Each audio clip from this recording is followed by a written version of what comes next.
Hi guys, welcome back to the video. Today I'm going to tell you some news. Right, so me and my friend at holiday, there's like tons and tons of cats.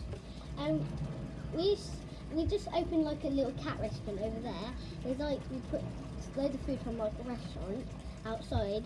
I've got loads of cats and stuff. And by the way, this is my friend. Hi. Yeah, do you want to introduce yourself or no? It's up to you. Okay.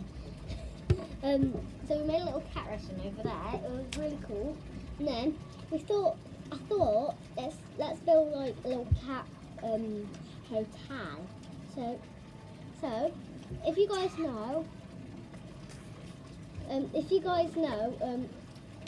something that like sticks together except from like tape or blue tack. Anything else, like not sticky stuff, because we don't want like sticky stuff to get stuck on the cats.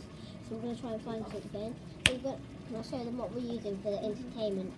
This is what we're using for entertainment, so cats can start that on it. But anyway, since there's really tons of cats, and we're going to like put some beds in there, like tiny little beds for them. And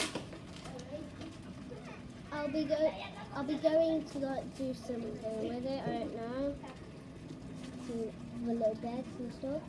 So, and then we'll get some food in there to keep them in there, obviously. Since cats love food. And we're gonna get some milk, water. Cause they actually like water now. Can't put any bathtubs in there. And that's why cats stink, because they never take baths. And if you see that little light thing on the window there, it's called a slingshot. It's like them things where you're on like a little ball that flings up. I don't know if you can see it, but it's like right, I can point it there. If I can show you it from like this way. Okay, balance. Yeah, that's a slingshot. So peace out guys, just tell in the comments what you think will help the sticks stay together. Say bye. Say bye. Bye. Okay, I keep sleeping. But anyway, peace out guys.